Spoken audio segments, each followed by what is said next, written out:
Tonight, we are walking into the life of a man who carried more secrets than most governments. A man who broke bread with presidents and murderers, and sometimes those were the same people sitting at the same table. A man who drove trucks by day, attended union meetings by night, and somewhere in between, became one of the most feared and most useful killers in the history of American organized crime. His name was Frank Sheeran. They called him the Irishman. And the question that haunts everything he ever said, everything he ever confessed, everything he took to his grave, is devastatingly simple. How much did Frank Sheeran really know? And the darker question beneath it, what did he do about it? Sit back, turn the lights down. This is his story, told in 7 parts, each one darker than the last. There is a specific kind of man that war manufactures, and war alone. Not the movies. Not the training grounds. Not the speeches, or the parades, or the flag snapping in clean autumn wind. The real war. That war does not just test a man. It remakes him from the cellular level upward. It rewires the nervous system. It recalibrates the threshold of what is tolerable, what is possible, and what the hands are capable of when the mind gives the order. Frank Sheeran was born on October 25, 1920, in Darby, Pennsylvania, a working-class suburb pressed up against the western edge of Philadelphia, like a thumb against a bruise.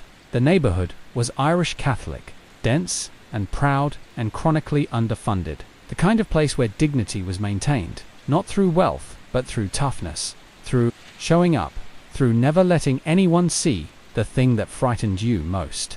His father was a strict and often harsh man. The household ran on discipline, the way other households run on warmth. You did what you were told.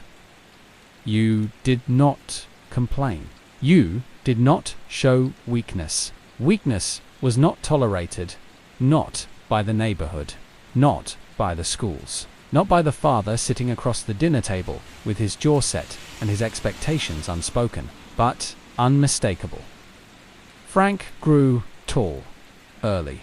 By the time he was a teenager, he was already large in the way that made adults pause when they looked at him, not just physically large, but large in presence, in weight, in the gravity he carried in a room without doing anything at all to produce it. He got into fights the way boys in his neighborhood did, casually and regularly, and he won them with a kind of systematic efficiency that was less about rage and more about method. He wasn't a brawler, he was a finisher. There is a difference, and even at 16 years old, Frank Sheeran understood it intuitively. He dropped out of school. He worked odd jobs. He drifted through the pre-war years in the way that young men from places like Darby drifted without much direction, without much prospect, filling the hours with labor and small ambitions, and the particular restlessness of a body and mind built for larger things that haven't shown up yet. Then, in 1941, the United States entered the Second World War, and the larger thing showed up. Frank Sheeran was drafted into the United States Army and assigned to the 45th Infantry Division, the Thunderbirds, one of the most storied and most brutalized divisions of the entire European campaign.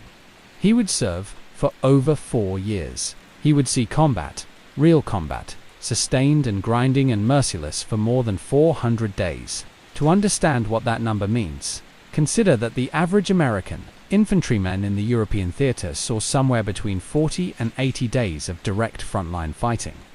400 days is not a military record. It is a psychological sentence. He fought across North Africa. He bled through the mountains of Italy, up the spine of a country that seemed designed by geography to kill advancing soldiers, narrow mountain roads, entrenched German positions, every hilltop a fortress, every valley a killing field. He crossed into France. He pushed through Germany. He was present, along with the rest of his division, at the liberation of Dachau concentration camp in April 1945, one of the most psychologically devastating events any American soldier could witness. The things they found there, the stacked bodies, the surviving prisoners who looked like architecture rather than people. The smell that soldiers who were there have said never entirely left them. no matter how many years passed or how many miles they put between themselves and those gates. Something happened to Frank Sheeran at Dachau, and in the years and decades that followed, the people who knew him best would point to that moment, not always explicitly, but consistently when they tried to explain how a man could do the things Frank eventually did without visible distress, without apparent remorse, without the emotional static that most human beings experienced when they crossed certain lines. Dachau didn't break him. It completed him. It finished a process that the previous 4 years of combat had been slowly executing. The systematic disassembly of the ordinary human machinery of horror and guilt and squeamishness, and the installation of something cooler and harder and more functional in its place. He came home in 1945, to a country celebrating victory, and a city trying to remember how to be a city, and a life that suddenly felt unacceptably small. He married. He had children. He tried, with genuine effort, to be the thing that post-war America told him he was supposed to be. A returning veteran, a husband, a father, a worker, a man who hung his uniform in the closet and let the grass grow over everything that had happened. It didn't take. Frank Sheeran began driving trucks for a living in the late 1940s, hauling meat through the roads of Pennsylvania and the mid-Atlantic states. It was hard work, physically demanding and poorly compensated. And it put him in contact with thousands of other men in the same position, men who worked with their bodies and their time and received in return just enough to keep working. The trucking industry in post-war America was a world in motion. In every sense of the word, goods flowing, routes expanding, the national highway system beginning to take shape, and it was also a world in the early stages of serious labor. Organizing, the unions were growing. The Teamsters in particular were growing, building toward the kind of power that would, within a decade, make them the largest and most politically significant union in the country. Frank Sheeran joined the Teamsters. He became active in local union affairs, attending meetings, speaking up, representing the interests of drivers and freight workers in the blunt, plain-spoken way that came naturally to a man who had never learned to be indirect. He had authority with other working men. The unearned authority of someone whose bearing alone communicates that they have been tested and survived. People listened to Frank not because he was eloquent, but because when he spoke, something in the room adjusted. And it was in this world, the union halls and the loading docks and the long-haul routes through Pennsylvania, that the first threads of his criminal life began to weave themselves into the fabric of everything else. The Teamsters in the 1950s were not simply a labor union. They were a power structure, and like all power structures of sufficient size, they attracted the attention of organized crime. The Italian-American mob had understood for decades that labor unions were among the most lucrative and most protected financial instruments available to them. Pension funds that could be raided, contracts that could be manipulated, members who could be pressured, transportation networks that could move anything in any direction without attracting the wrong kind of scrutiny. The relationship between the mob and the Teamsters was not a corruption of the union, in many chapters, at many levels. It was foundational to how the union operated. Frank Sheeran drove his routes and ran his union business and, gradually, began doing small favors for men who were connected. Moving a package. Delivering an envelope. Being present in a room where presence was required and questions were not welcome. He was discreet. He was reliable. He didn't drink to excess, didn't gamble recklessly, didn't have the loose mouth and the loose judgment that made other men liabilities rather than assets. He was, in the vocabulary of the underworld, a stand-up guy. The phrase sounds almost quaint when you write it out, but in practice, in context, it was one of the most significant designations a man could earn.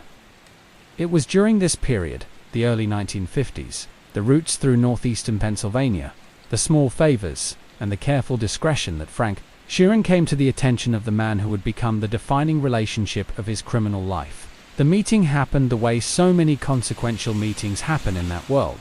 Not dramatically, not with ceremony, but quietly, on the side of a road, with the engine of a broken-down truck ticking in the cooling afternoon air.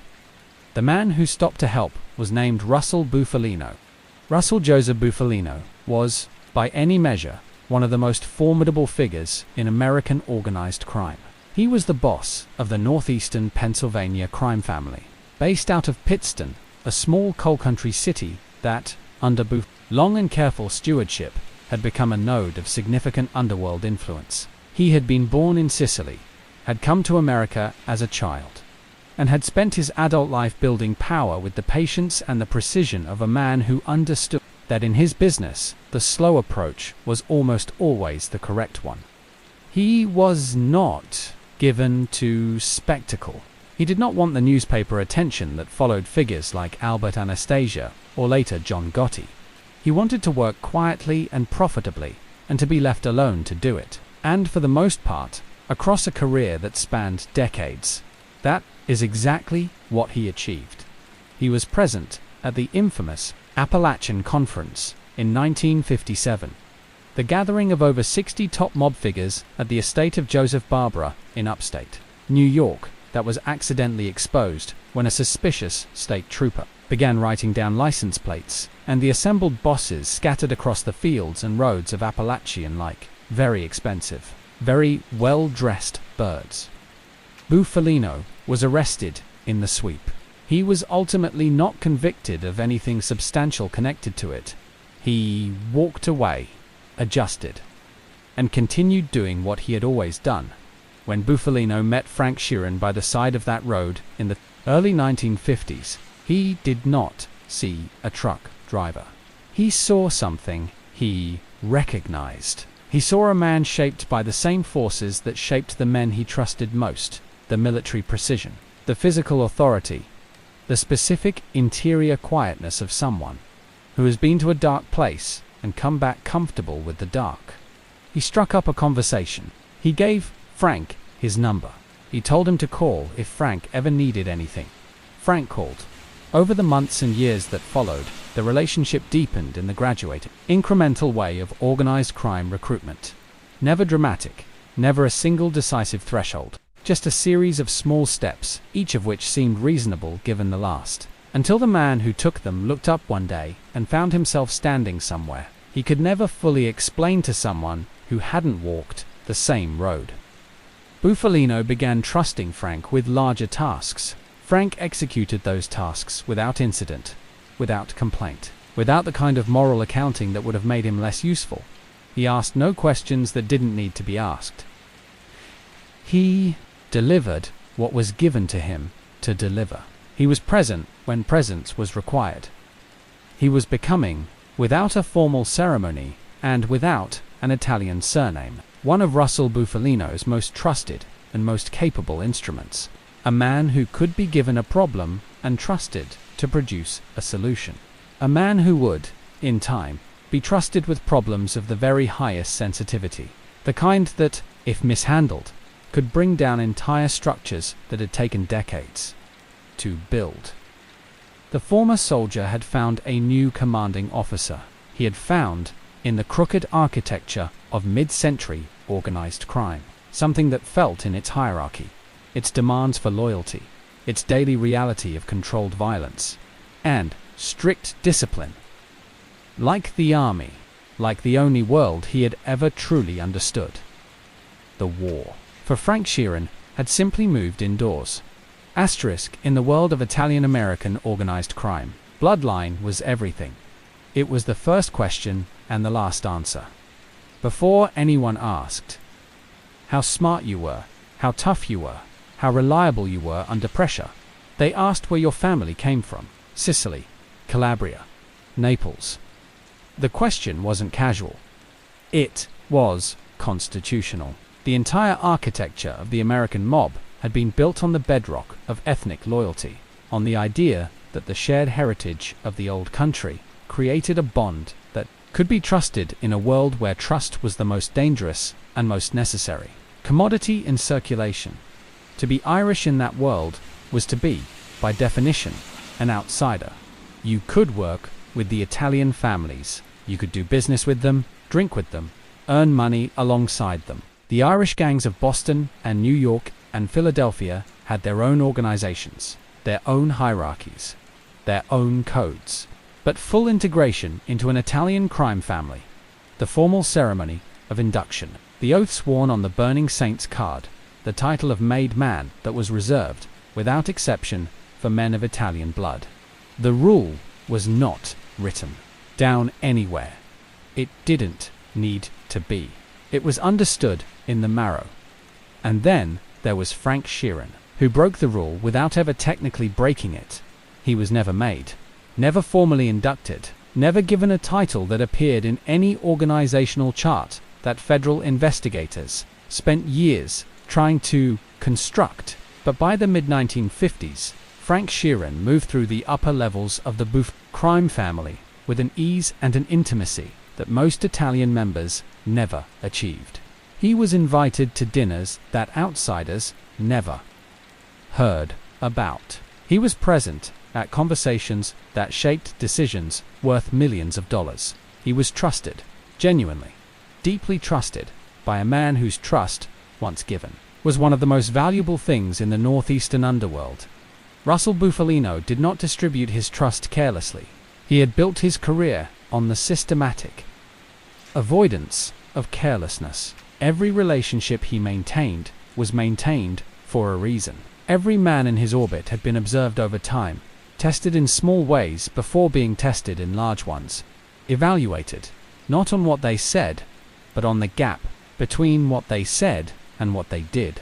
In a world full of men who talked too much and performed too little, Frank Sheeran was a revelation. A man whose actions consistently exceeded his words, whose silence was more eloquent than most men's speeches, whose reliability was so absolute that it bordered on the mechanical. Bufalino began bringing Frank to meetings that were not intended for outsiders, sit-downs where the agenda was never written and the minutes were never kept, where the men around the table represented the kind of power that operated entirely in the negative space of the legitimate economy, invisible, untaxed, unelected, and completely real. Frank sat in those rooms and said little and absorbed everything and understood, with the tactical intelligence of a man trained in military operation, that his role was not to speak, but to witness and to remember and to be available when availability was required. And when it was required, when Russell Bufalino or one of the other men in those rooms had a problem that needed resolving in the specific, permanent way that certain problems require, Frank Sheeran was the phone call they made.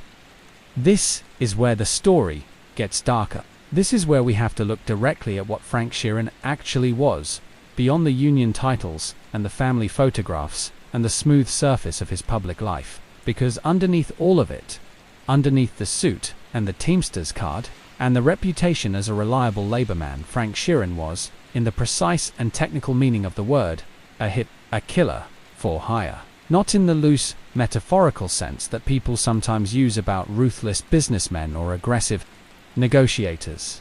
In the actual, literal sense, he killed people. He did it when he was asked to do it, by men whose authority he recognized, using methods that were efficient and quiet, and designed to leave as little trace as possible. Many people did Frank Sheeran kill over the course of his career. The answer depends on whom you ask, and how much you're willing to credit his own late-life confessions. In the book, I Heard You Paint Houses, written by former homicide prosecutor Charles Brandt, based on years of recorded conversations with Sheeran, Frank claims to have committed somewhere between 25 and 30 murders over the course of his involvement with organized crime.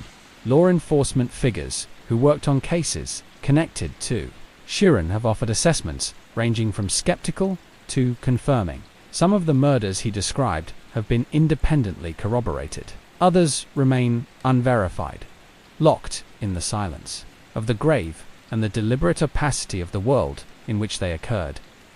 The phrase that gives Brandt's book its title, I Heard You Paint Houses, was, Sheeran claimed, the first thing Jimmy Hoffa ever said to him. In the language of the mob, painting houses meant killing people.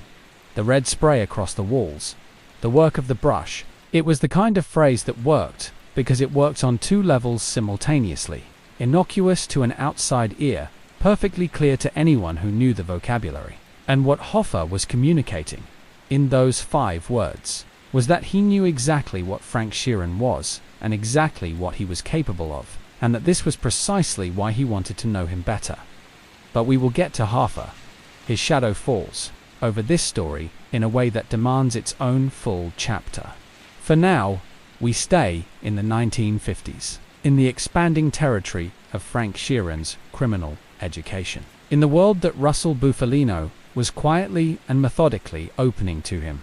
One of the most significant aspects of Frank's unusual position in the mob world was the access it gave him across family lines. The American mob in the 1950s was not a unified national organization. Despite what J. Edgar Hoover spent years publicly insisting didn't exist, it was a loose confederation of regional families, connected by business relationships, by occasional marriages, by the protocols that had been established at gatherings like the 1957 Appalachian Conference, protocols that governed how disputes were handled, how territories were respected, how contracts were honored, and how violations were punished. These families cooperated. They also competed. They trusted each other to a degree that was always precisely calibrated and never unconditional. Frank Sheeran, because he belonged to no single family in the formal sense, could move between them in ways that a made member of any specific organization could not. He was Bufalino's man, yes, but he was not Bufalino's man in a way that made him threatening or inappropriate to other bosses. He was a tool, a shared resource, in some respects, a man whose skills could be loaned across family lines when the need arose and when Bufalino authorized the loan. This made him extraordinarily valuable in an underworld that frequently needed things done that couldn't be done by someone with a visible connection to the parties involved. He worked over the years with figures connected to the Philadelphia family under Angelo Bruno, a boss known as the Docile Don, for his preference for quiet profitability over violent spectacle, whose long reign over Philadelphia mob affairs was a masterclass in the kind of low-profile power that keeps the FBI from dedicating its full resources to dismantling you. He had connections that stretched into the New York families. Through Bufalino's extensive network of relationships built up over 30 years of patient alliance, he moved through this landscape like a man who spoke multiple dialects of a language most people didn't know existed. And through all of it, the anchor was the relationship between the two men had, by the late 1950s, taken on a quality that went beyond the transactional. There was genuine affection there, or at least the organized crime approximation of affection, which involves loyalty and mutual protection, and a certain warmth expressed through presence and reliability, rather than through words. Buf treated Frank like family, not in the formal, initiated sense, but in the way that matters more. He looked out for him. He included him. He defended him when defense was necessary. He brought him into the inner circle in ways that had nothing to do with business and everything to do with the simple fact that he liked having Frank around. For Frank, this meant everything. He had come back from the war to a country that had celebrated veterans in the abstract and neglected them in the particular. Men who had done unspeakable things in service of a nation that largely preferred not to think too hard about what had been required to win. The army had given him structure and belonging and purpose. The mob, under Bufalino's guidance, gave him all three again. He knew where he stood. He knew what was expected of him. He knew that his particular skills, the ones that made him unemployable in polite society and invaluable in impolite society, were recognized and compensated and respected. He also knew, because Russell Bufalino had made it clear in the gradual, unspoken way of a man who communicates primarily through implication, that the protection he operated under was not unconditional. It never was. In that world, protection was the reward for reliability. The moment reliability faltered, the moment a man talked when he should have stayed silent, or hesitated when he should have moved, or put his own interests ahead of the interests of the men above him, the protection evaporated. And without protection, in a world full of dangerous men, the life expectancy was very short indeed. Frank understood this arithmetic perfectly. He had understood it from the beginning. The way a soldier understands that the rules of engagement are not suggestions, And so, he maintained the thing that had earned him his position in the first place. Perfect, consistent, unhesitating reliability. He did what he was asked.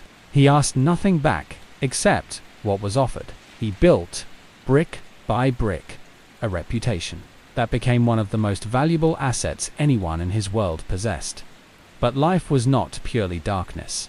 Frank Sheeran in the 1950s and into the 1960s was also a man with a family, with children he loved in the complicated, often absent way of men, consumed by dangerous work. He had a public life, the union halls, the labor negotiations, the Teamsters, meetings where he represented the interests of drivers and freight workers with genuine conviction. He believed in the union. Whatever else he was doing in the shadows, he took the labor side of his work seriously. He had been a working man. He knew what it meant to break your body for wages that didn't reflect the breaking. That part of him was real, and the men who worked under his union representation knew it. It gave him a double life that was more than just mob cover. It was a genuine split, a real division in his character between the man who showed up at picket lines and the man who showed up when someone needed to be permanently removed from the picture. He held both identities without apparent strain. The same calm that had allowed him to survive 400 days of combat allowed him to move between these two selves without the friction that would have destroyed a more ordinarily constructed human being. By the late 1950s, as America itself was entering a period of seismic social and political upheaval, the civil rights movement building, the Cold War tightening, the Kennedy years approaching on the horizon, Frank Sheeran was approaching the peak of his usefulness and the peak of his danger. He was connected deeply enough to be indispensable. He was skilled enough to be deployed in the higher stakes situations. He was trusted enough to be present at conversations that almost no one outside a very small circle ever knew had taken place. And he was about to be introduced, formally and fatefully, to the man whose orbit would consume the last and most dramatic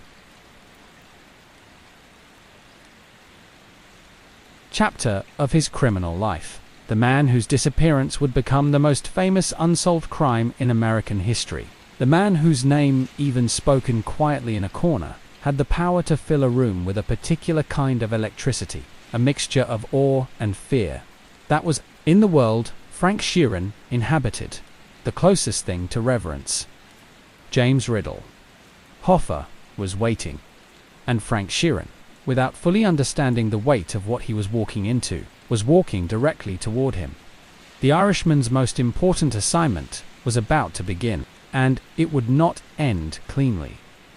It would not end quietly. It would end in a way that Frank Sheeran would carry inside him for the rest of his life, heavy and unspoken, lodged in him like a bullet that no surgeon would ever be able to safely remove. But first, they had to meet. And that meeting, that first electric, loaded exchange between the most powerful labor leader in America and the most trusted Irish associate in the northeastern mob, was something neither of them would ever entirely recover from. The world was about to change, and Frank Sheeran was going to be standing right in the middle of the change, doing what he had always done, doing what he was built to do, waiting for the order, and following it without flinching. Asterisk, there are men who walk into a room, and the room changes. Not because of what they say, or what they wear, or how they carry themselves in any individual, describable way, but because of something that emanates from them at a frequency that bypasses rational analysis and hits you somewhere older and deeper, somewhere in the part of the brain that was making survival calculations long before language existed to name them. Something that says, this person is different. This person operates at a different voltage than the rest of us. Stand close enough, and you might get burned. Stand too far away, and you'll spend the rest of your life wondering what you missed. Jimmy Hoffa was that kind of man. James Riddle Hoffa was born on February 14, 1913, in Brazil, Indiana, a coal town, a hard town, the kind of place that produces either men who spend their lives trying to escape it, or men who take everything it gave them and use it as fuel for the rest of their lives. Hoffa was emphatically the second kind. His father died when Jimmy was 7 years old, and the family moved to Detroit. And Detroit, in the 1920s and 30s, was a city being torn apart and remade simultaneously by the forces of industrialization, immigration, and the brutal, grinding conflict between capital and labor that defined that era's American economy.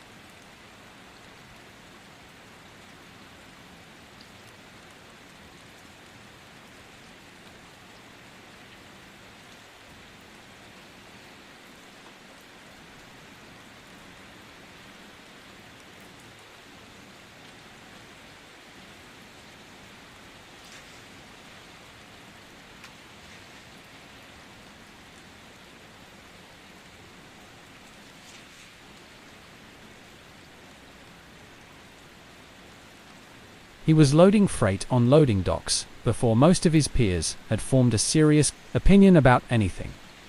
He discovered the labor movement not as a political philosophy, but as a practical tool, a mechanism for changing the specific, daily, material conditions of his life and the lives of the men who worked beside him. He organized his first strike at 19, pulling off a work stoppage against the Kroger grocery chain with a tactical precision that made older, more experienced labor organizers sit up and take notice. He was fearless in confrontation and brilliant in strategy and possessed of a physical toughness that could not be faked. A compact, barrel-chested man who stood only 5 feet 5 inches tall and who nonetheless projected a forcefulness that made men twice his size instinctively defer to him. By the time Frank Sheeran first sat across a table from Jimmy Hoffa in the late 1950s, Hoffa had already completed one of the most remarkable ascents in the history of American labor. He had clawed his way from loading dock organizer to president of the International Brotherhood of Teamsters, a union that, under his leadership, had grown to represent nearly 2 million workers and controlled a pension fund worth hundreds of millions of dollars, which, in the context of the 1950s economy, was a sum that gave its controller leverage over industries, politicians, banks, and, yes, the organized crime figures who had understood from the beginning that a pension fund of that size, managed by a man willing to be creative about the definition of fiduciary responsibility, was an opportunity beyond calculation. The first thing Hoffa said to Frank Sheeran, according to Frank's own account, was, "I heard you paint houses." 5 words, and in those 5 words, an entire world was communicated. Hoffa knew what Frank was. He knew who had sent him, in the sense that Russell Bufalino's endorsement of Frank Sheeran was understood by everyone in the relevant circles to be a guarantee of the highest possible order. And Hoffa was not a man who pretended not to know things he knew. He operated with a directness that was almost aggressive, a refusal to dress reality in comfortable language that Frank Sheeran, a man of identical disposition, recognized instantly and completely. Frank's response, according to the account he gave Charles Brandt decades later, was simple: "And I do my own carpentry work too." Another layer of the same code. "Yes, I do the work, and I clean up after myself." Hoffa smiled, and the relationship began. What developed between Jimmy Hoffa and Frank Sheeran over the years that followed was one of the most fascinating and most genuinely complex relationships in the entire history of American organized crime. Not because it was a relationship between equals, exactly, but because it was something rarer and more interesting than that. It was a relationship between 2 men who recognized in each other a fundamental kinship that had nothing to do with their vastly different public profiles and everything to do with the interior architecture of who they were. Both of them were men shaped by hardship into instruments of force. Both of them were operating in worlds that demanded absolute reliability and punished weaknesses without mercy. Both of them had built their entire existence on the foundation of loyalty. The specific, non-negotiable loyalty of men who come from nothing and know that the only thing standing between them and oblivion is the people who have sworn to stand with them. Hoffa trusted Frank in the way that powerful men trust the people who can do the things they cannot do themselves, not with condescension, but with genuine reliance. He brought Frank into his inner circle, used him as a personal representative, sent him to handle situations that required someone with both the union credibility and the underlying authority that Frank's mob connections provided. Frank became, in practical terms, one of Hoffa's most important and most trusted lieutenants. He was elevated within the Teamsters structure, given official positions that legitimized his presence in the highest councils of Union power while simultaneously allowing him to function in the capacity that Russell Bufalino had originally developed him for. To understand the world that Frank and Hoffa shared, you have to understand what the Teamsters actually were at the height of Hoffa's power in the late 1950s and early 1960s. This was not simply a labor union in the conventional sense. It was a parallel power structure, operating alongside and sometimes in direct competition with the formal institutions of American democracy. The Teamsters Pension Fund, particularly the Central States Pension Fund, was under management, being used as a private bank for organized crime. Loans were extended to mob-connected figures for casino construction in Las Vegas, for real estate deals in Florida, for business ventures across the country that had the visible structure of legitimate enterprise and the invisible architecture of criminal investment. The fund was technically managed by trustees, with legal obligations to the workers whose retirement money it represented. In practice, it was managed by the intersection of Hoffa's ambition and the mob's appetite. Las Vegas deserves particular attention in this context, because Las Vegas in the late 1950s and early 1960s was not the corporate entertainment megalopolis it would eventually become. It was a mob city. The casinos that lined the Strip, the Sands, the Desert Inn, the Stardust, the Riviera were financed, in whole or in significant part, by Teamsters pension fund money brokered through mob connections. The Chicago outfit had their hooks in the Stardust. The Cleveland mob had interests in other properties. Various families had skim operations running through the casino count rooms, siphoning money off the top before it was ever reported to the tax authorities. Las Vegas was the mob's golden goose, and the Teamsters Pension Fund was one of the primary mechanisms by which that golden goose had been built and sustained. Frank Sheeran moved through this world with a security clearance that most people never achieved, not because of any formal designation, but because of the web of trust he had built, centered on Bufalino and extended through Hoffa. That gave him access to conversations and decisions that shaped the financial and criminal architecture of post-war America in ways that historians are still fully untangling. He was not a strategist. He was not a financial mind.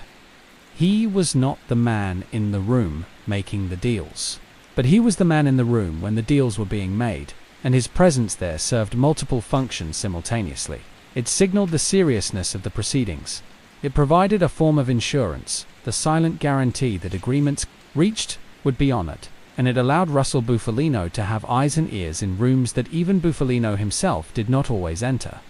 Frank was, in the intelligence terminology that would have felt uncomfortably familiar given his military background, a highly placed asset, deeply embedded, consistently producing, and extraordinarily difficult to move against because of the layers of protection that surrounded him.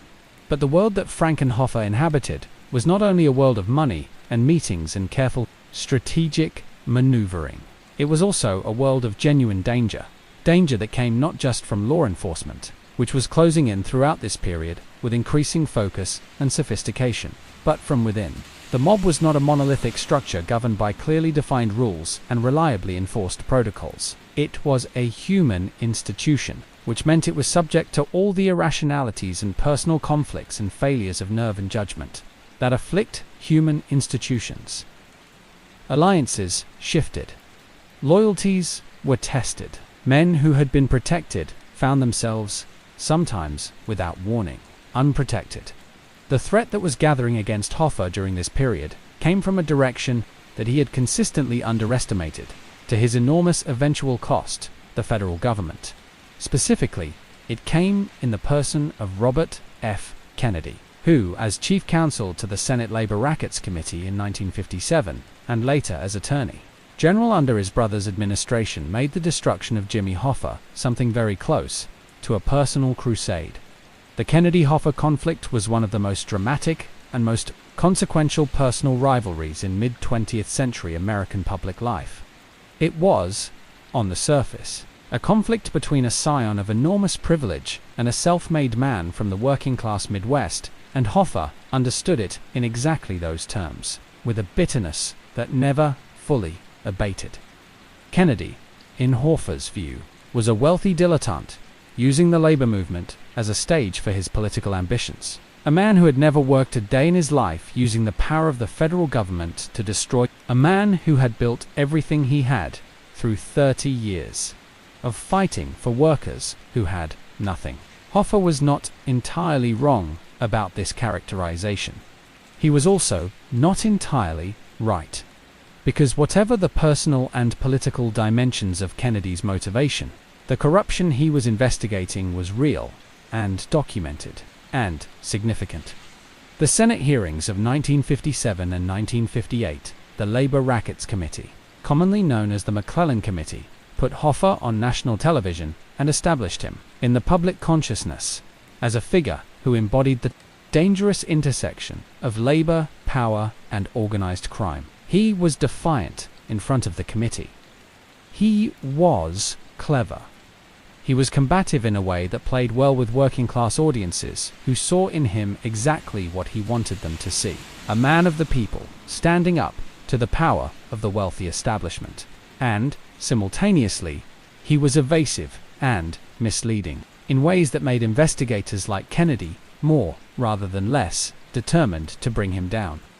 Frank Sheeran watched all of this with the specific anxiety of a man whose own safety was bound up in the safety of the people around him. Every time Hoffa appeared before a congressional committee, every time the newspapers ran another story about the Teamsters investigation, every time federal investigators appeared at union offices with subpoenas, the walls that Frank moved through got a little thicker with tension.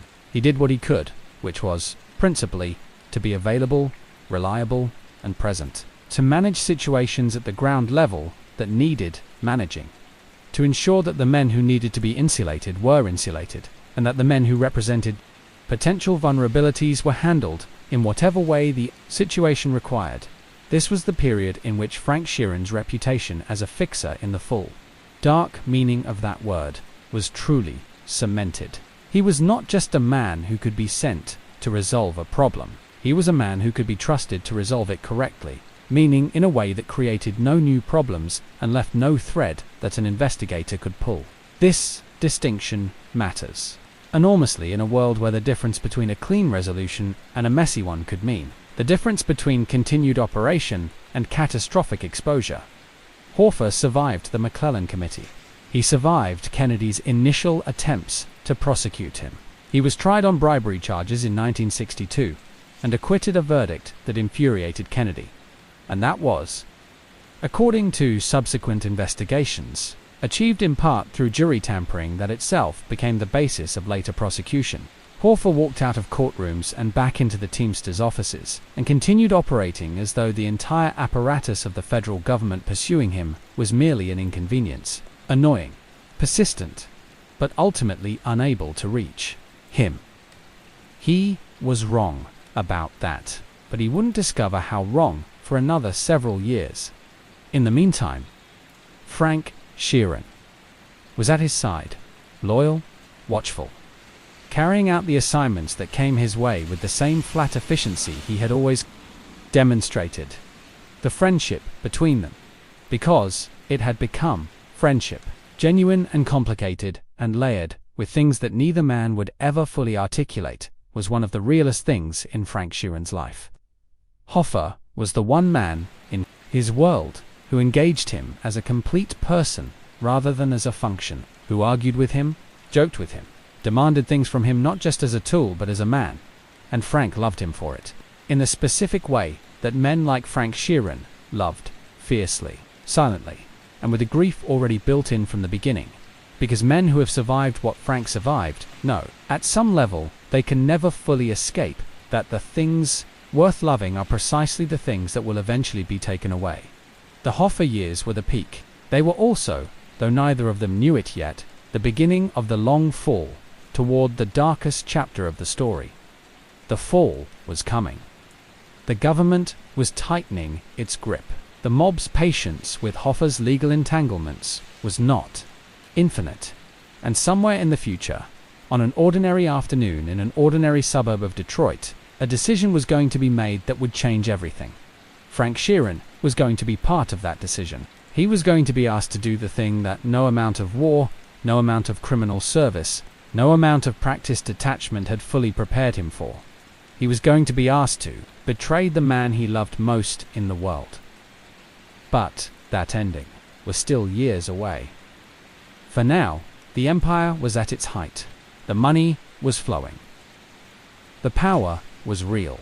And Frank Sheeran, the Irish soldier from Darby, Pennsylvania, stood at the center of it all, trusted by the mob, trusted by Hoffa, trusted by everyone. He was the man who knew too much, and the weight of that knowledge had not yet become unbearable. Not yet. Asterisk. There is a particular kind of tragedy that belongs exclusively to powerful men. The tragedy of the man who has spent his entire life outrunning the consequences of his choices, who has been so consistently successful at outrunning them that he has come to believe, at some deep and unexamined level, that the consequences will never catch him, that the rules which apply to other men, lesser men, weaker men, men without his particular combination of intelligence and toughness and sheer force of will, simply do not apply to him. That he is the exception, that he has always been the exception, that he will always be the exception. And then one day, without warning or ceremony, the consequences stop running. They turn around. They have been patient in the way that only truly inevitable things are patient. And the man who spent his life running finds himself, suddenly and completely, standing still. For Jimmy Hoffa, that day came in March of 1964. After years of investigation, after multiple trials and acquittals and narrow escapes that had become almost mythological in the telling, Robert Kennedy's Justice Department finally landed a blow that stuck. Hoffa was convicted on jury tampering charges, the very thing he had deployed to escape his earlier bribery. Prosecution had come back around and become the instrument of his destruction. He was also convicted, separately, on fraud charges related to the misuse of Teamsters pension funds. The sentences were stacked. 8 years on the jury tampering, 5 years on the fraud, to be served consecutively. 13 years in total. The most powerful labor leader in America was going to federal prison. The courtroom where the verdict was read was quiet in the way of rooms where something enormous and irreversible has just happened. Hoffa stood and received the sentence with the controlled expression of a man who had spent 30 years learning to keep his face neutral in hostile environments. He did not cry. He did not rage. He did not give Robert Kennedy the satisfaction of a visible collapse. He nodded.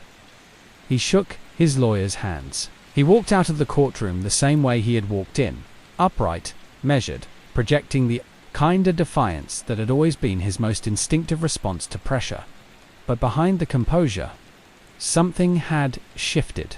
Something that everyone close to him could feel, but that no one discussed openly. Because in the world that Hoffa inhabited, discussing the emotional reality of a man's situation was not something that was done. You talked about legal strategy. You talked about appeals. You talked about who was going to run the union in the interim, and how the pension fund was going to be managed, and what political pressure could be brought to bear on the Justice Department. You talked about everything except the thing that was actually happening, which was that a man who had built his entire identity on being unstoppable was standing at the edge of a very long fall. Frank Sheeran felt it. He felt it the way you feel, a change in atmospheric pressure before a storm. not seeing the storm, not hearing it, but knowing with absolute physical certainty that it is coming and that it will be serious. He had been at Hoffa's side through the trials. He had done what he could, which was to be present and reliable, and to handle the edges of situations that needed handling. He had watched the legal machinery grind toward its conclusion with the helplessness of a man who is very good at solving a specific category of problem and has encountered a problem that falls entirely outside that category. You could not shoot a federal conviction. You could not intimidate a verdict into changing its mind. The tools that Frank Sheeran possessed, extraordinary and terrible as they were useless here. Hoffa reported to the Lewisburg Federal Penitentiary in Pennsylvania in 1967, after his appeals were exhausted. Lewisburg was, by the standards of federal prisons, a relatively comfortable institution. It housed white-collar criminals alongside more serious offenders, and men with the right connections could make their time there reasonably bearable. But it was still prison. Still the removal of freedom, of agency, of the daily reality of power that had defined Jimmy Hoffa's existence for 30 years. And for a man like Hoffa, the psychological weight of confinement was not measured in physical discomfort. It was measured in the unbearable sensation of the world continuing to turn without him. He ran the Teamsters from prison as long as he could. He communicated through lawyers and trusted intermediaries. He made it clear that his grip on the union had not loosened, and that anyone who interpreted his absence as an opportunity would discover they had made a catastrophic miscalculation. And for a while, this worked. The loyalty he had built over 3 decades held, and the Teamsters continued to operate with Hoffa as its real center of gravity, even from behind prison walls.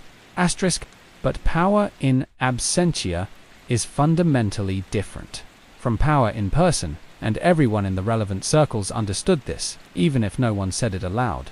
The question that began circulating, quietly, carefully, in the way that dangerous questions circulate in dangerous worlds, was not whether Hoffa's power was diminished. It was whether his time had passed, whether the arrangements that had been built around his particular personality and his particular relationships could survive his removal, or whether his removal created an opportunity to restructure things in ways that would be, for certain parties, considerably more profitable. The organized crime figures who had benefited most from their relationship with Hoffa were not sentimental men. They respected him. Some of them even liked him. But respect and affection, in the mob's accounting, were always secondary to interest. And the interest calculation around Jimmy Hoffa was becoming increasingly complicated. The problem was not just the prison sentence. The problem was what would happen when the prison sentence ended. Because Hoffa, from inside Lewisburg, was already demonstrating the characteristic that had always made him both invaluable and dangerous to the men around him. He was utterly, congenitally incapable of accepting a diminished role. He was not the kind of man who goes to prison, serves his time, comes out grateful and chastened and willing to step aside for whoever has filled his shoes in his absence. He was the kind of man who goes to prison, planning his return, who spends every day of his sentence building toward the moment when he walks back through the door, and reclaims everything that was taken from him. And that was precisely the problem. Because, in Hoffa's absence, a man named Frank Fitzsimmons had taken over the Teamsters presidency. Fitzsimmons was, in almost every measurable way, the opposite of Hoffa compliant.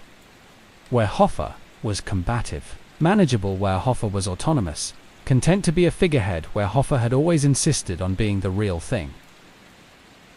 The mob. And in particular, the figures with the deepest financial interests in the Teamsters pension fund, discovered that they preferred Fitzsimmons enormously.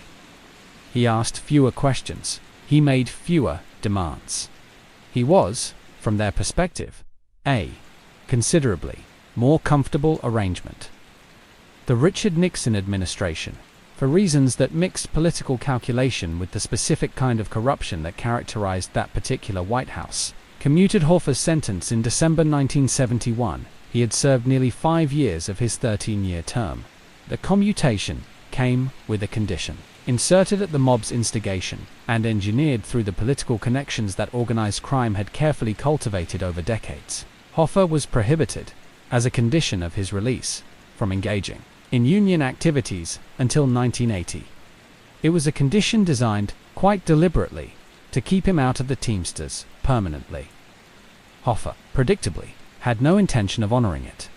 This is where the final and most fateful chapter of the Hoffa story begins to take shape, because, from the moment of his release, Hoffa was in motion, legally challenging the conditions of his commutation, reaching out to old allies, rebuilding the network of loyalty that he believed was still there waiting for him, making it absolutely clear to anyone who would listen that he intended to reclaim the Teamsters presidency in 1976 when the union's next election cycle came around.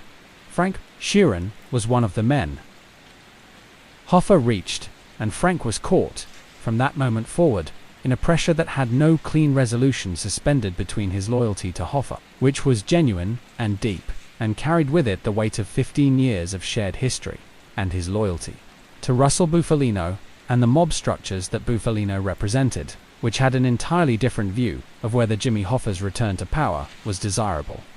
It was not desirable. This was communicated to Frank in the indirect but unmistakable language of the world he inhabited. With increasing clarity as Hoffa's campaign to reclaim the Union gathered momentum, the mob did not want Hoffa back. Fitzsimmons was working. The pension fund was flowing. The arrangement was profitable and low friction. Hoffa coming back meant disruption, meant conflict, meant the possibility that his return would draw the kind of federal attention that Fitzsimmons' quiet, compliant tenure had managed to avoid. Hoffa coming back was bad for business. And in the world Frank Sheeran inhabited, when something was bad for business, the people at the top of that world found a way to make it stop. Frank tried to navigate the impossible geometry of his position. He maintained his relationship with Hoffa. He attended meetings, received phone calls, listened as Hoffa laid out his plans with the fierce, detailed confidence of a man who has never accepted the possibility of his own failure. He also maintained his relationship with Bufalino, attended dinners, received different communications that made the mob's position on the Hoffa question increasingly plain. He was being asked, without being asked directly, to choose.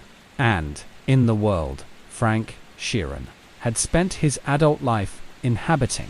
The choice between personal loyalty and organizational loyalty was not really a choice at all. Organizations survived. Organizations had the power to protect you or to destroy you. Personal loyalty was real, but it was also, in the final analysis, the thing you sacrificed when the organization required the sacrifice. Frank knew this. He had always known it. It was part of the architecture of the world he had chosen, or that had chosen him, depending on how honestly he was feeling about the question of agency on any given day. The summer of 1975 arrived with the heat pressing down on Detroit like a physical thing. The kind of heat that makes every surface shimmer and every decision feel more difficult than it already is. Jimmy Hoffa was in the midst of his campaign. He was meeting with people, building alliances, applying the pressure and the persuasion that had always been his most lethal tools. He was, by all accounts of people close to him during this period, simultaneously brilliant and dangerously exposed. A man so focused on his destination that he had perhaps not fully reckoned with the obstacles on the road. On July 30th, 1975, Jimmy Hoffa drove to the Mochu's Red Fox restaurant in Bloomfield Township, Michigan, for a meeting. He was expecting to meet with two men, Anthony Gioccolone, a Detroit mob figure, and Anthony Provenzano, a New Jersey Teamsters official with deep mob connections. He arrived at the restaurant's parking lot at around 2:30 in the afternoon. He waited. He made a phone call to his wife from a payphone, telling her the men he was meeting were late. He waited some more. He was never seen again. The disappearance of Jimmy Hoffa became instantly and permanently one of the most discussed, most investigated, and most mythologized events in the history of American crime. The FBI devoted enormous resources to the investigation. Congressional committees examined it. Journalists spent careers pursuing it. The body was never found. No one was ever charged. The official investigation produced no conviction, no resolution, no clean ending of any kind. What it produced, instead, was an absence, a silence that has lasted from that July afternoon in 1975 to the present day. A silence into which countless theories have been projected, and an entire culture of speculation has grown up like vegetation in a ruin. Frank Sheeran knew what had happened. He had always known. He carried it with him for nearly 30 years, through the rest of his union career, through his own eventual criminal prosecution, through the long, diminishing years of old age, through the illness that finally slowed his enormous body to a halt. And then, in the last years of his life, sitting across from a former homicide prosecutor named Charles Brandt, he began to talk. What he said would not resolve the mystery. It would not satisfy everyone. It would not produce the kind of clean, courtroom admissible truth that the law requires before it can act. But it would do something that in many ways was more powerful and more disturbing than any conviction. It would put a human face on what had happened. It would transform the disappearance from an abstraction into something specific, something with a location and a sequence of events and a person responsible. And the person responsible, according to Frank Sheeran, was himself. The clock had run out on Jimmy Hoffa, and the man holding it, at the end, was the man he had trusted more than almost anyone in the world. The worst part was not the act itself. The worst part was what came after, the living with it, the carrying of it, the decades of silence that pressed down on Frank Sheeran like the weight of everything he had never been able to put down. But before we get to the confession, we need to understand the full architecture of what Frank Sheeran had become by 1975. The man who stood at the intersection of every major criminal force in America, who had survived everything that world could throw at him, and who was now being asked to do the one thing he had, perhaps, never fully reckoned with having to do. The worst was still coming. Asterisk, there is a specific kind of silence that belongs to men who have spent their lives keeping secrets. It is not the silence of someone who has nothing to say. It is not the silence of someone who is at peace. It is the silence of a man who carries something so heavy, so specific, so irreversibly real, that speaking it aloud would change the molecular composition of the air in the room. A silence that has its own texture and its own weight and its own sound, a low, constant pressure behind the eyes, a tightness in the chest that never fully releases, a presence in every quiet moment that will not be ignored no matter how successfully it has been suppressed in every loud one. Frank Sheeran had been keeping that silence for nearly 30 years. He had kept it through the chaos of the immediate aftermath of Hoffa's disappearance, through the FBI interviews, the grand jury appearances, the congressional inquiries, the years of federal investigation that swirled around everyone in Hoffa's orbit like a slow, relentless whirlpool. He had kept it through his own criminal prosecution in the late 1970s and early 1980s, when federal investigators finally assembled enough evidence on separate racketeering charges to bring him to trial. He had kept it through his conviction and his own prison sentence. A man who had spent his life ensuring other people's silence, now sitting inside the same institutional machinery that had consumed Jimmy Hoffa, maintaining the code that had defined every choice he had ever made. He kept it through the death of Russell Bufalino in 1994, the man who had been the anchor of his criminal life, who had shaped him and used him, and in his particular, transactional way, loved him, dying at 90 years old in a Scranton nursing home.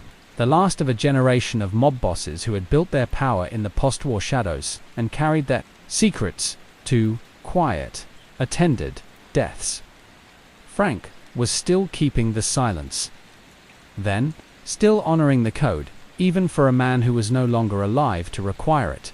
He kept it as his own body began its long, slow process of failing him. He had been a physical monument for most of his life, enormous, durable, The kind of man whose body seemed built to last beyond the ordinary human warranty. But bodies that have absorbed decades of hard living do not negotiate indefinitely. His health deteriorated through the 1990s and into the early 2000s. He was living in a nursing home outside Philadelphia. His great frame diminished by age and illness. The physical authority that had defined him for 60 years gradually surrendering to the quiet indignities of decline. And it was in this condition, older, diminished, confronting the specific clarity that terminal illness produces when it strips away the protective insulation of future time, that Frank Sheeran first sat down with Charles Brandt. Charles Brandt was a former homicide prosecutor from Delaware, a man who had spent his professional life in the specific discipline of getting people to tell him things they did not necessarily want to tell him. He had a reputation for patience and for the particular interviewing intelligence that distinguishes the best interrogators from the merely competent ones. The ability to create an atmosphere in which confession feels not like surrender, but like relief. He had been introduced to Sheeran through a mutual acquaintance and had recognized, almost immediately, that he was sitting across from a man who was carrying something extraordinary and who had perhaps, at this late stage of his life, reached the point where the weight of carrying it exceeded the instinct to keep it hidden. The conversations that followed took place over years.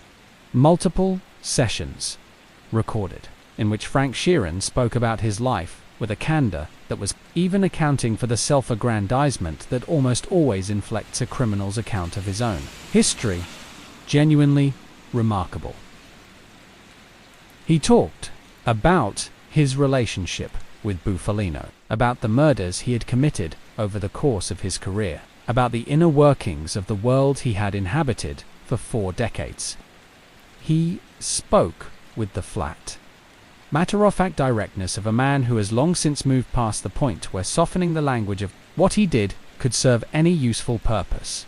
And then he talked about Jimmy Hoffa, the account that Frank Sheeran gave Charles Brandt, published in 2004 in the book I Heard You Paint Houses, which would later serve as the basis for Martin Scorsese's film The Irishman, was detailed, specific, and delivered without the dramatic embellishment that characterizes fabrication.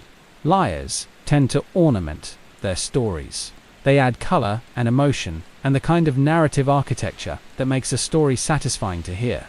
Frank Sheeran told his story in the blunt, sequential way of a man describing something he actually witnessed or actually did. According to Sheeran, he was enlisted in the operation against Hoffa, not as an incidental participant, but as the primary actor. The plan had been organized at the highest levels, with the blessing, if not the direct orchestration, of Russell Bufalino and the other mob figures who had concluded that Hoffa's continued campaign to reclaim the Teamsters presidency represented an unacceptable risk to their financial interests. The decision, once made, had been made in the way that all such decisions were made in that world, quietly, without a written record, communicated through the specific language of implication that left everyone with plausible deniability except the man who actually carried out the instruction. That man, Sheeran said, was him. On July 30th, 1975, Frank Sheeran drove to Detroit. He did not drive himself. He was flown in, meeting up with other participants in the operation at various points along the way.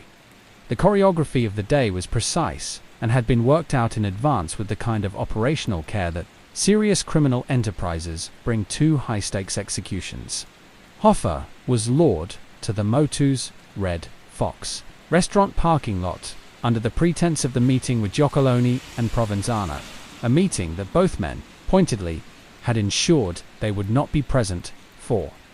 The alibi architecture was in place. Before Hoffa ever left his house that morning, Frank met Hoffa in the parking lot. This is the detail that is simultaneously the most significant and the most emotionally devastating aspect of the account, because it was Frank's face that Hoffa saw.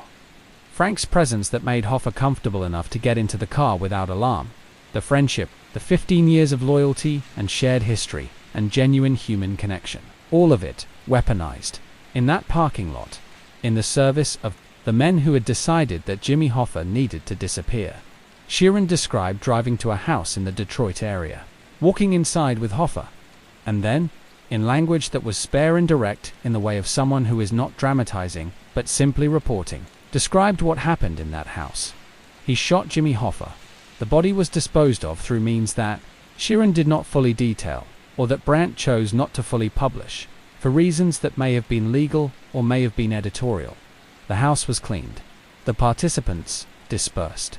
Frank Sheeran flew back to Philadelphia and resumed his life, attended events, made phone calls, maintained his union work, performed the ordinary choreography of a daily existence, while carrying inside him the most significant secret in American criminal history.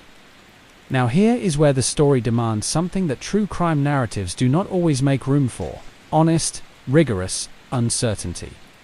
Because Frank Sheeran's confession, compelling and detailed as it is not universally accepted. It is not, in the legal sense, corroborated. There is no physical evidence connecting it to the events of July 30th, 1975. The FBI's own investigation of Sheeran's claims, conducted after the book's publication, produced mixed results. Some investigators found the account credible and consistent with the evidence they had independently assembled. Others were skeptical, pointing to inconsistencies in the timeline, to the absence of corroborating witnesses, to the specific practical difficulties of some of the logistics Sheeran described. There is also the question that hovers over any deathbed confession from a career criminal: motivation. Why would Frank Sheeran, at the end of his life, construct and deliver a false account of killing his closest friend? Some analysts have suggested ego, the desire to be remembered as the man at the center of the greatest unsolved crime in American history, rather than as an aging, forgotten relic of a criminal world that had long since moved on without him. Others have suggested that the confession was entirely genuine, that the weight of what he had done had become, in the specific vulnerability of old age and illness, impossible to continue carrying in silence. The honest answer is that we do not know with certainty. We have Frank Sheeran's word. We have a detailed, specific, internally consistent account that matches what independent investigation has established about the broad outline of what happened on July 30th, 1975. We have circumstantial evidence that places Sheeran in the relevant geography on the relevant day. And we have an absence of a body, of a crime scene, of the kind of physical evidence that would allow any of this to be resolved in the definitive way that human beings understandably crave when they are confronted with the mystery of someone's disappearance. What we also have, and what tends to be underweighted in the debate about the confession's factual accuracy, is the emotional texture of what Sheeran described. Because the most striking thing about his account of the Hoffa killing is not the operational detail. It is the feeling that bleeds through even his most restrained language when he talks about what he did to a man he loved. He described arriving at the house. He described the moment when Hoffa understood that specific, terrible moment, when the situation clarified itself, and the man who had walked in expecting a meeting realized he was not walking out. And he described his own internal experience in that moment in terms that were, for a man who had discussed dozens of other murders, with the emotional register of someone describing a plumbing repair, startlingly human. He did not weep. He did not hesitate. In the operational sense, there was no fumbling, no failure of nerve, no last-minute inability to complete the act. He was too thoroughly trained, too deeply conditioned by decades of exactly this kind of work, to fail at the mechanical level. But something in him registered what he was doing in a way that the other murders had not required anything from him. Something cracked. Not enough to stop him, but enough to leave a mark that 30 years of silence had not been able to fully heal. This is, perhaps, the most important thing that Frank Sheeran's confession gives us. Not the resolution of the mystery, not the answer to where Jimmy Hoffa's body is buried, but a window into the interior life of a man who had spent 50 years constructing an identity around the suppression of exactly this kind of interior life. The hitman who felt something. The soldier who registered, even after everything, that there was a difference between this killing and all the others. That loyalty even betrayed loyalty, even loyalty sacrificed on the altar of organizational necessity, leaves a wound that the ordinary machinery of criminal compartmentalization cannot fully close. The book was published in 2004. Frank Sheeran died on December 14th of that same year, at 83 years old, in the nursing home outside Philadelphia, where he had spent his final years. He died without being charged with Hoffa's murder.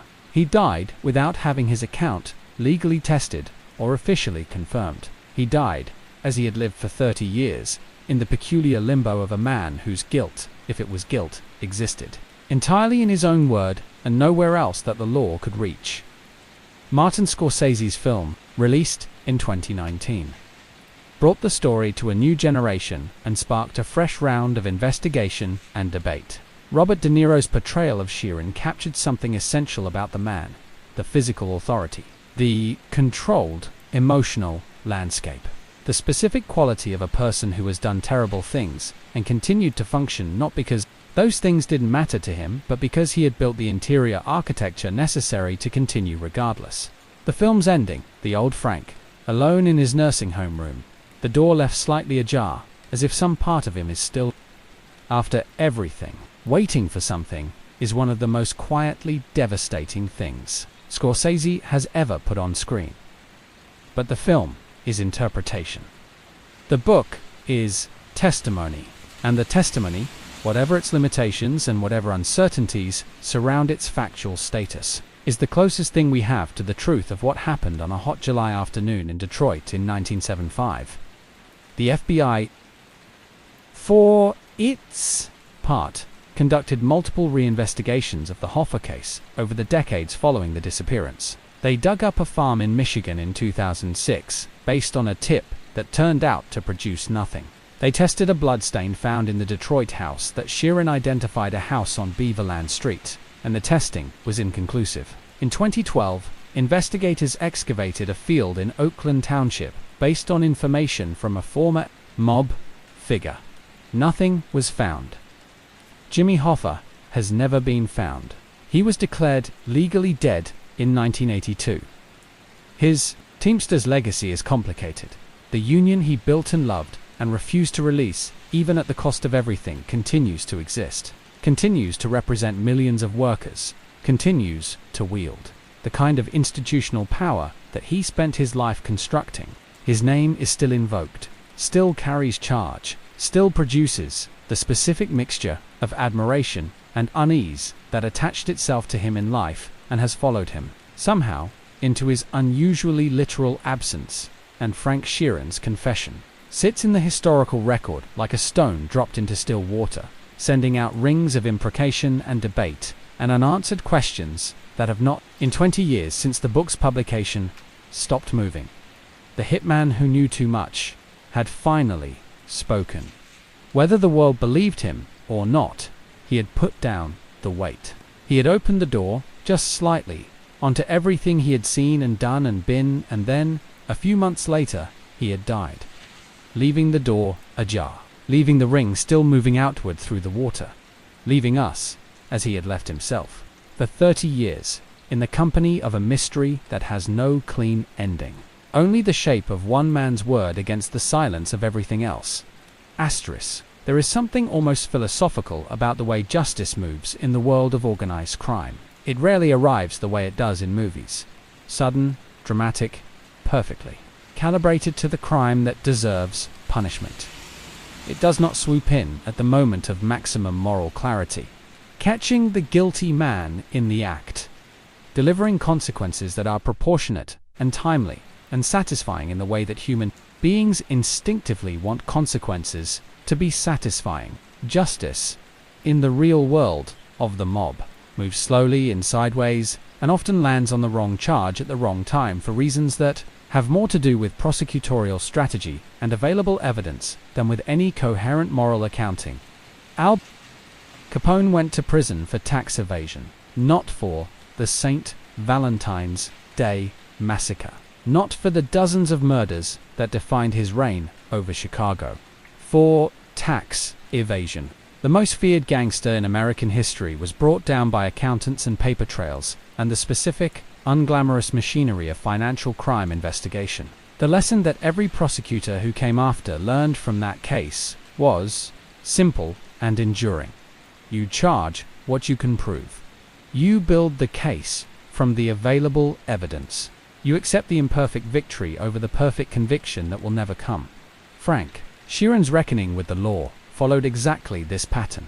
He was never charged with murder, not for the killings he admitted to in his conversations with Charles Brandt, not for the death of Jimmy Hoffa, not for any of the 25 to 30 homicides that he claimed in his late-life confessions to have committed in service of Russell Bufalino and the other men who had directed his criminal career.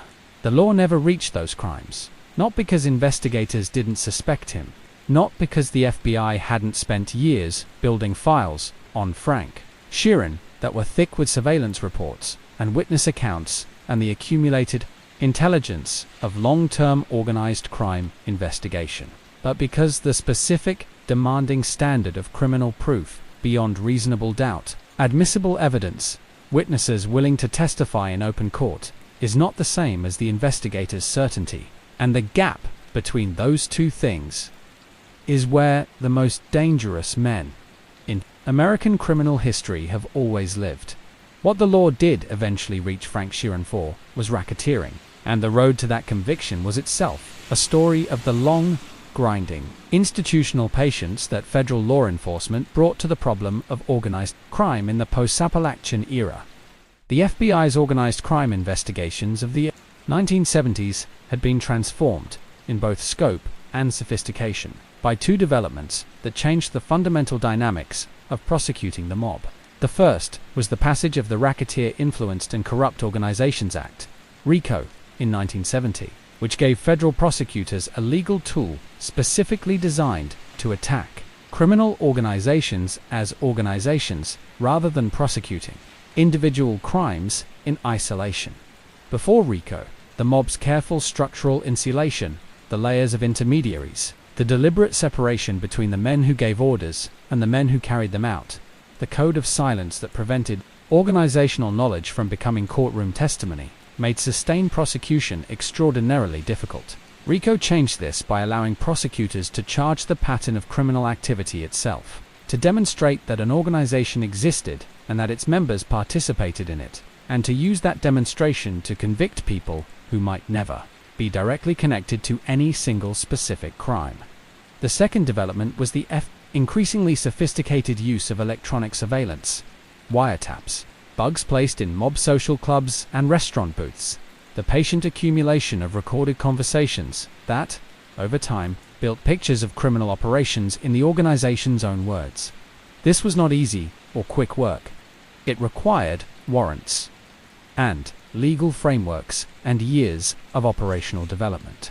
But it produced, eventually, evidence of a quality and specificity that the mob's traditional defenses were not built to counter.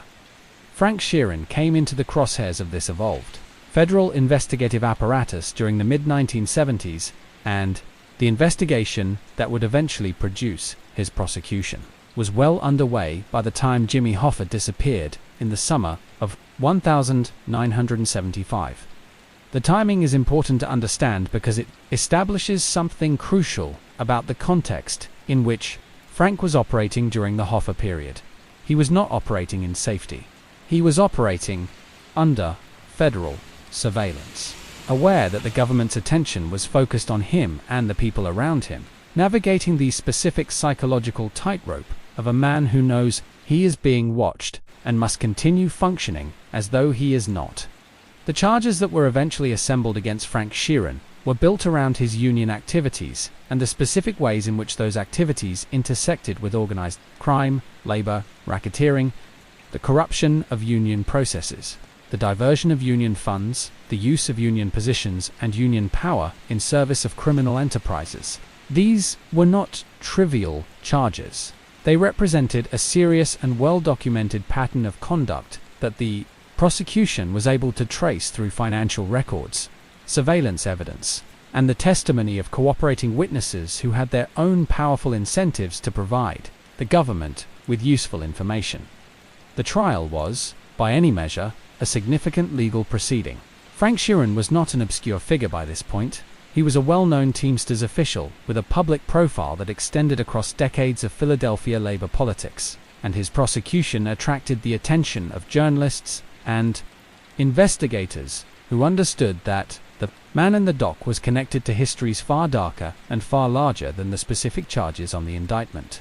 The courtroom was a place where the visible surface of Frank Sheeran's life was being prosecuted, while the invisible depths of it remained, as they had always remained, entirely below the waterline. He was convicted. The evidence was sufficient. The jury deliberated and returned a verdict that reflected the documented reality of what Frank Sheeran had been doing in his capacity as a union official, using his position to advance the interests of the criminal organization to which he belonged, participating in the systematic corruption of institutions that existed nominally to protect the workers he was supposed to be representing. The sentence that followed was significant. He received multiple years of federal imprisonment, a punishment that was, in the context of what he had actually done across his criminal career, profoundly inadequate and, simultaneously, the most that the available evidence could legally support. This is the bargain that the law makes with itself. When it confronts men of Frank Sheeran's complexity, it takes what it can get. It accepts the imperfect accounting. It sends the man to prison for the crime it can prove, and moves on, carrying in the files of the unsolved cases the knowledge of everything it suspects but cannot demonstrate. Prison, for Frank Sheeran, was a different experience than it had been for Jimmy Hoffa. Hoffa had gone to prison at the peak of his power, with millions of followers, and enormous public attention, and the resources of the entire Teamsters organization arrayed in support of his legal battles. Frank went to prison as a diminished figure, a man whose criminal world had contracted around him as the people who had populated it died or were themselves imprisoned, or simply receded as the organized crime landscape of the 1980s evolved away from the specific structures that had defined the post-war decades. Bufalino was himself in serious legal difficulty during this period, facing his own federal prosecution on separate charges. The tightly knit world that had given Frank Sheeran his identity and his protection and his purpose was fraying at the edges in ways that could not be repaired. The generation of mob bosses who had built their power in the 1940s and 50s was aging and dying.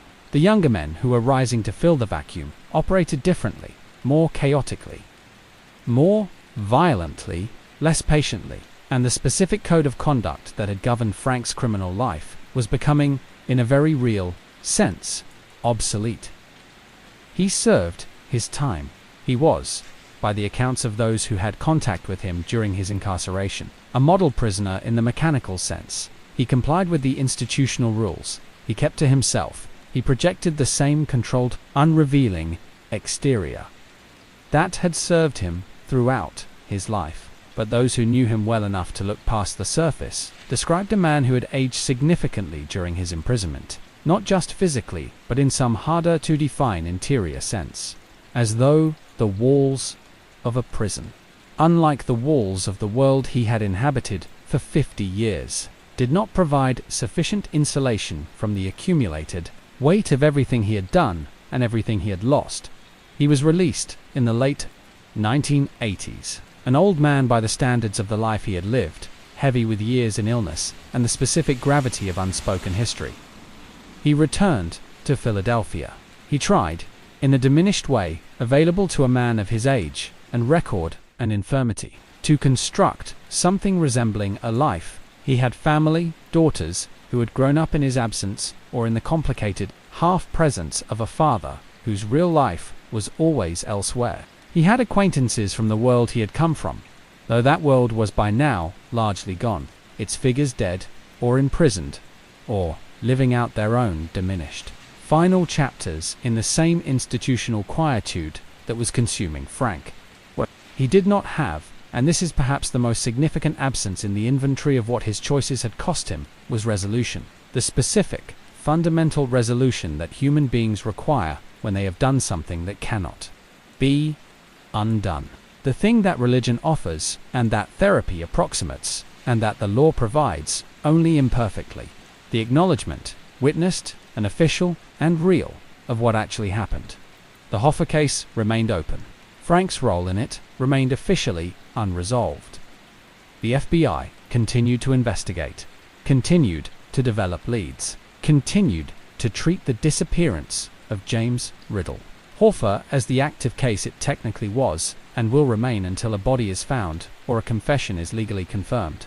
And Frank Sheeran continued to live in the peculiar no-man's land of the man who knows the answer to a question that the world is still asking, unable to speak it in any context where speaking it would matter legally, unwilling to carry it entirely in silence, circling around it in his conversations with Brandt in the way that a man circles around the thing that defines him without being entirely able to face it directly. His health continued to deteriorate through the 1990s. He developed serious circulatory problems that eventually required the amputation of his legs, a physical diminishment of almost symbolic brutality for a man whose physical presence had been so central to everything he had been. The great body that had carried him through 400 days of combat and 50 years of criminal life was failing him in the most fundamental and undignified ways, and there was nothing in his considerable repertoire of toughness and control that could address the simple biological reality of a body that had been used hard for 80 years and was announcing that it was done. He moved into the nursing home outside Philadelphia. He accepted the ministrations of institutional care with the same stoic absence of complaint that had characterized his response to hardship throughout his life. He began his conversations with Charles Brandt. He talked for years in the careful, graduated way of a man slowly deciding how much of himself to reveal, testing the waters of confession in the way that a man tests ice, one step at a time, listening for the crack that would tell him he had gone too far. The crack never came. Or perhaps it did come, and he had simply decided, at this final stage, that going through the ice was acceptable, that whatever happened on the other side of full disclosure was preferable to another year of carrying what he was carrying in the same suffocating silence that had been his companion for 3 decades. The law had gotten Frank Sheeran for racketeering. It had sent him to prison for the corruption of a union. It had extracted from him a formal, legal acknowledgement of wrongdoing that was accurate as far as it went, and wildly insufficient as a measure of what he had actually done. It had processed him through its machinery and released him and watched him age and decline and move into the institutional twilight of his final years.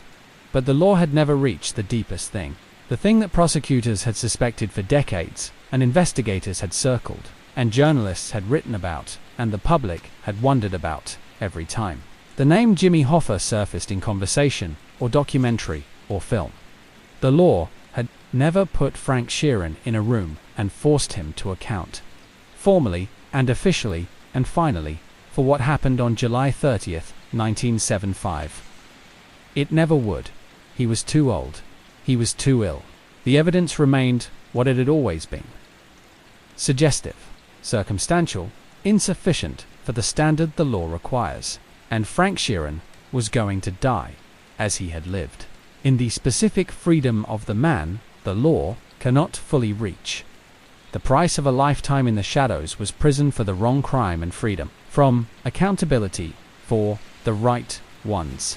It was losing the world that had given him identity and purpose.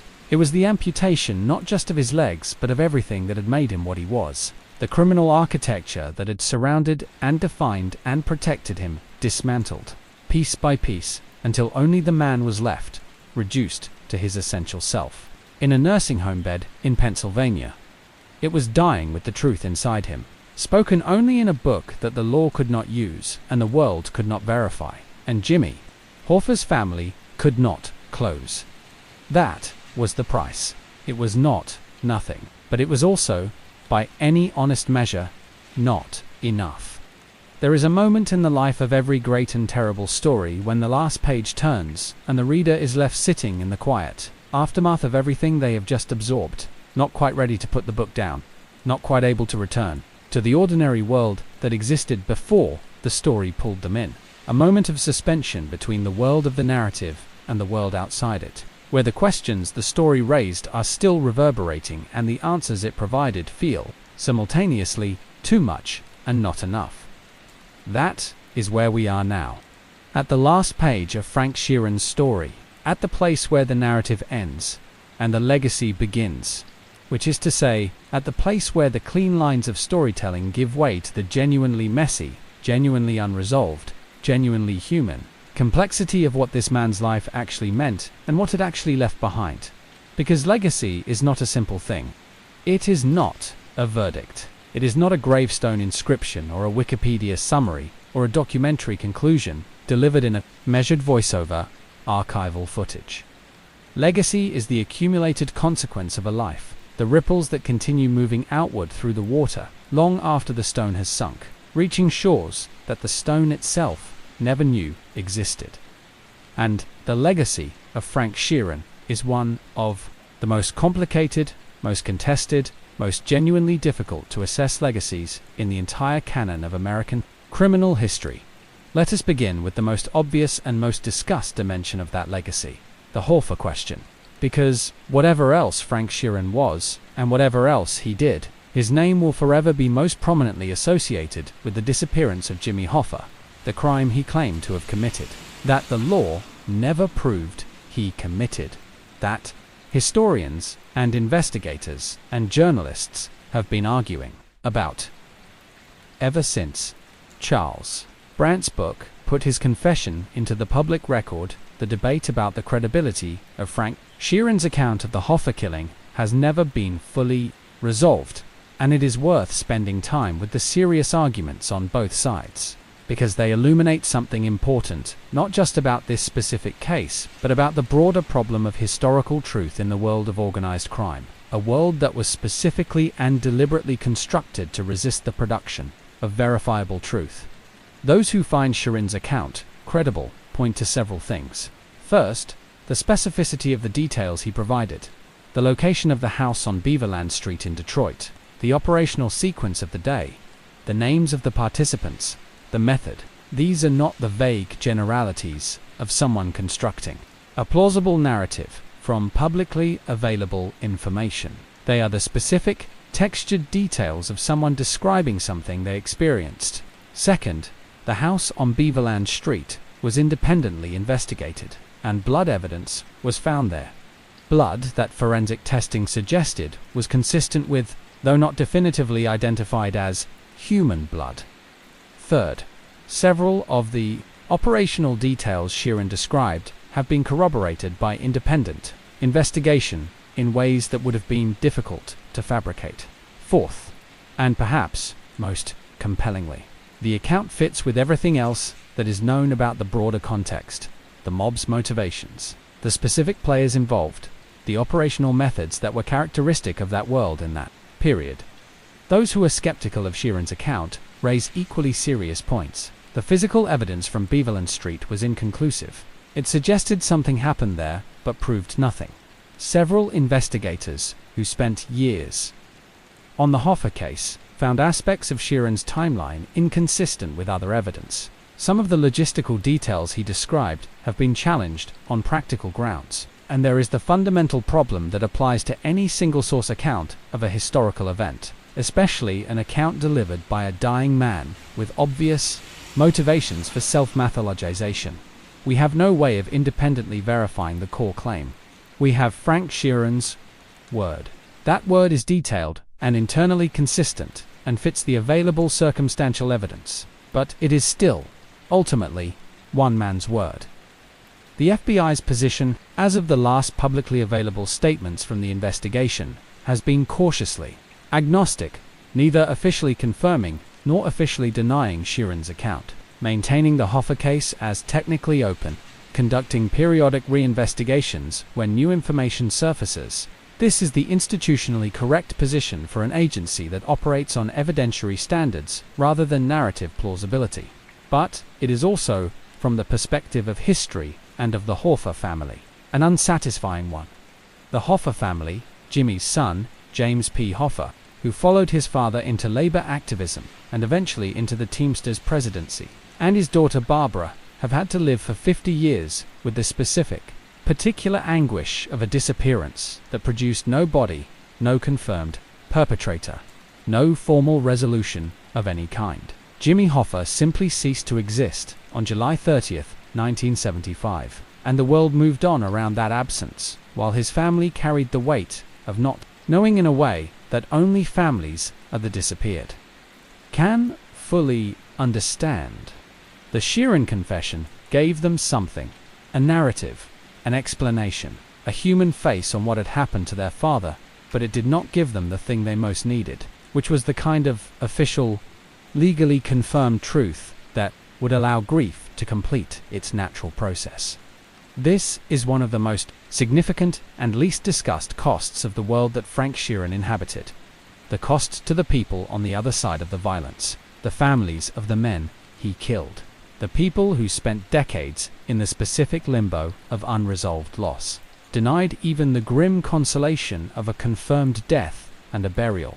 There are no monuments to these costs in the gangster mythology that surrounds figures like Frank Sheeran. There are no chapters in the crime books devoted to the experience of Jimmy Hoffa's children waiting for news that never came, or to the families of the other men whose deaths Sheeran described in his confessions, as if describing a series of work assignments. The mythology of the Hitman aestheticizes the violence, romanticizes the code, and systematically renders invisible the human wreckage that is the actual product of that code's enforcement. Frank Sheeran's legacy, honestly assessed, must include this wreckage. It must include the families. It must include the workers whose union funds were stolen, whose representation was corrupted, whose pension security was compromised by the criminal exploitation of the institutions that were supposed to protect them. The Teamsters corruption that Frank participated in was not an abstraction. It had real, material consequences for millions of working people who trusted the union to represent their interests, and whose trust was systematically betrayed in service of the financial interests of organized crime and the corrupt union leadership that served it. And yet, the legacy is also more complicated than a simple moral accounting, because Frank Sheeran was not only the instrument of harm, he was also, in ways that sit uncomfortably alongside the harm, a product of forces that were larger than himself, forces of history and class, and the specific pathology of a society that sent a generation of young men to absorb the full horror of the most destructive war in human history, and then expected them to return and seamlessly resume civilian life, without so much as acknowledging what had been done to them. The Veterans Administration, in the post-war years, was not equipped to address the psychological devastation that combat had produced in men like Frank Sheeran. There were no names yet for the conditions that afflicted them. Post-traumatic stress disorder was decades away from being formally recognized. The men who came back from 400 days of combat were expected to be grateful, to be strong, to get jobs and raise families, and not trouble anyone with the internal realities of what they had survived.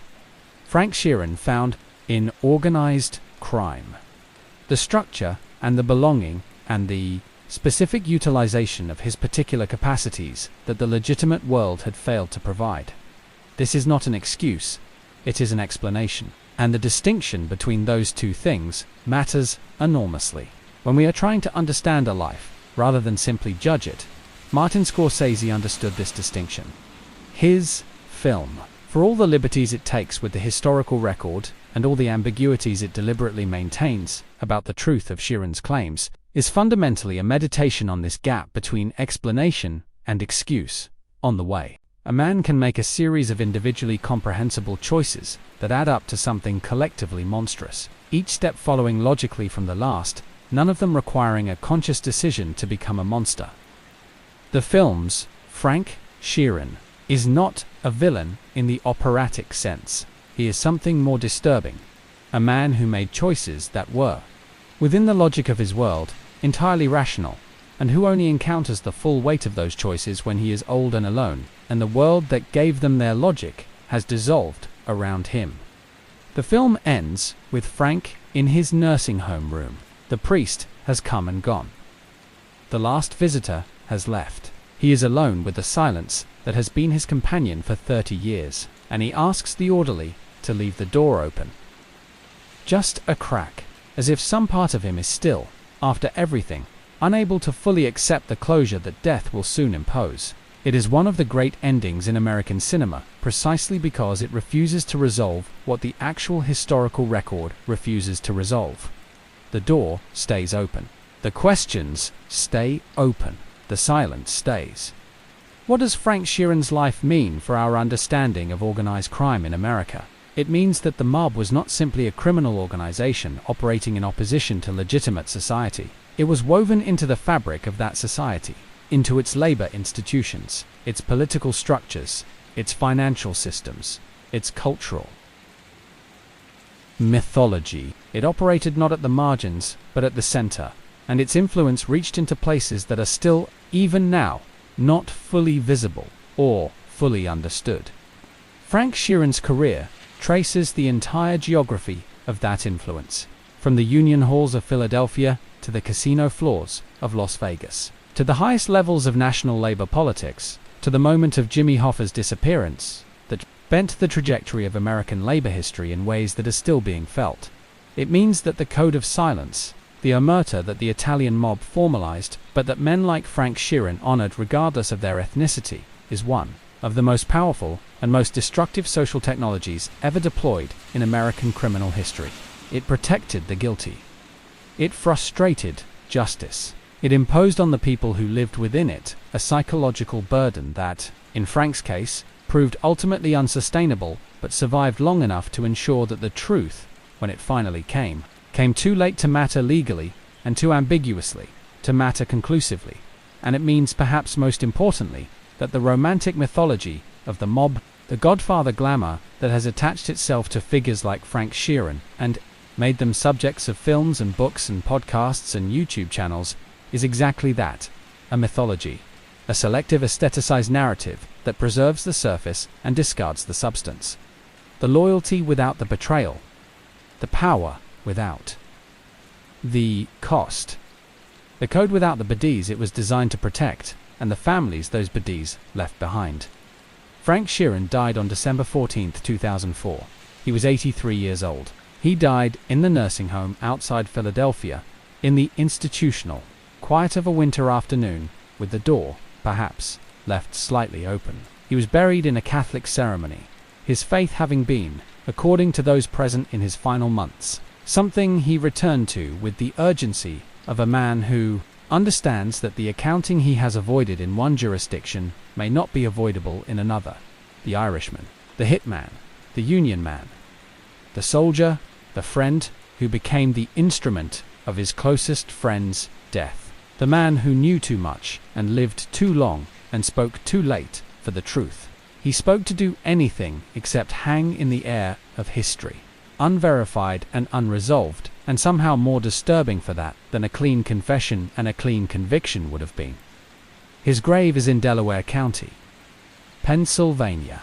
It is not a famous grave. It does not attract the pilgrimage that attaches itself to certain criminal legends. It is a quiet stone in a quiet cemetery, marked with a name that most of the people who walk past it have never heard, covering a man whose real biography will probably never be fully written, because the most important chapters of it were written in rooms where no records were kept, witnessed by men who are dead, about events that left no physical trace the law can use. The mystery endures. The door stays open. The silence continues, as it always has, to speak in the only language available to it, the language of everything that is known and cannot be proven, everything that was done and cannot be undone, everything that was carried and was finally, inadequately, incompletely, put down. That is the legacy of Frank Sheeran. Not a resolution. Not a verdict. A shadow, long, specific, falling across 50 years of American history, pointing toward a truth that the world has been trying to see clearly ever since a man who may have been the most important witness of all finally decided, in the last years of his life, to open his mouth. He opened it, and then he was gone, and the shadow remained. Asterisk said, and that Right there, that is the story of Frank Sheeran, the Irishman who walked through 400 days of war, through 5 decades of organized crime, through the innermost circles of the most powerful criminal world in American history, and came out the other side, carrying secrets that bent him under their weight until his final breath. If this story moved you, if it kept you watching, if it made you lean forward, if it made you feel the darkness and the weight of a life lived entirely in the shadows, then do one thing right now. Hit that subscribe button, because this is what we do here. We do not give you surface level summaries. We do not give you Wikipedia recaps. We go deep. We go into the rooms where the real history happened, and we bring you back the full story. Every shadow, every betrayal, every moment of silence that speaks louder than anything words could say. Like this video. If Frank Sheeran's story deserves to be heard, share it with someone who thinks they know the story of the mob because they don't know it like this. And drop a comment telling me what hit you hardest. Was it the Hoffa betrayal? Was it the confession? Was it the ending, that open door, and that enduring silence? There are more stories where this one came from. Stories of men who built empires in the dark and lost everything in the light. Stories that history recorded in the margins and that deserve to be read aloud. We will be here telling them. The shadows of history have a great deal left to say.